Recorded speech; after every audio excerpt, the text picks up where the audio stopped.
OK，我们今天来聊一下2025年学签加拿大的 PAL 和学习签证的配额。现在加拿大学签呢都是按量限量供应的，不是想申请就申请了。所以 PAL 这个东西呢，去年推出以后到现在呢，今年有了新的quota。我们今天来快速的聊一下，以及我们对于学签通过率这方面的看法。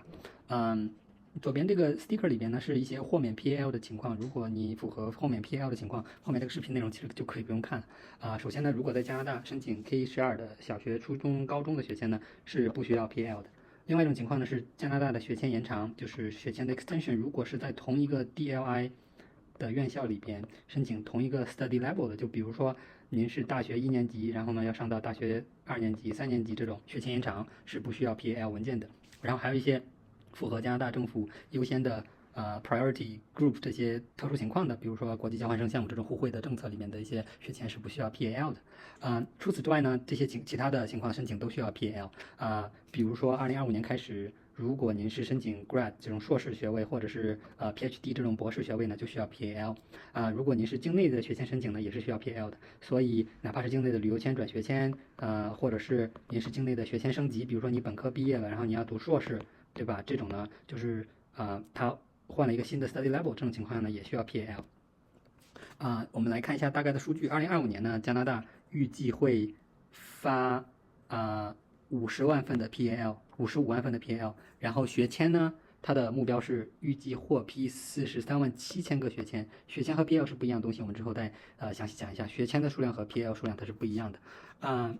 因为有大概12万份的学签呢是免 PAL 的，就是左边这种 sticker 情况里边的豁免的情况，其中 K12呢大概有7万个学签，然后其他的豁免PAL 的情况大概有4万8千份，然后剩下的大概31万个学签呢就是属于必须要申请 PAL 的情况了。那其中 grad school 就是 PhD， 然后硕士之类呢，25年预计有7万3千个学签获批，其他的情况的学签呢预计有24万个。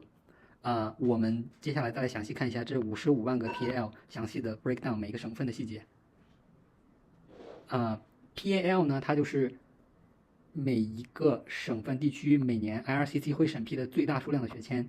那审批呢，它不是100%获批的，所以它有通过率。因此呢，这个 PAL 是反向推导的，它基于2024年、2023年每个省过去2年平均的学签通过率，然后呢再反向算出来说你需要多少个 PAL 才能达到2025年，然后它的学签的数量。然后我们可以大概看一下 breakdown， 这55万里面呢，安省大概占了33%，有18万的名额。魁北克呢有16.2万个 PAL 的数量，也就是说魁北克的学校呢可以递交16.2万次的学签，可以这么理解。阿尔伯塔呢有4.7万个，占了大概9%。BC 呢有7.6万份 PAL， 占了14%。剩下的这些其他省份呢，也就是3%左右。那一般也就是1.5到1.8万的 PAL 的数量。因为它公布了2025年就是说预计的 PAL 的配额，以及它预计的会获批的学签数量。然后如果我们不考虑2024年正在审批就已经交了的学签还没批的这些它占用的比例的话呢，我们可以大概得到就是它预计每一个省 PAL 学签的获批通过率。那我换个颜色。如果比如说它预计安省用了18万个 PAL， 那最后2种情况，要么是 PAL 没用完，对吧？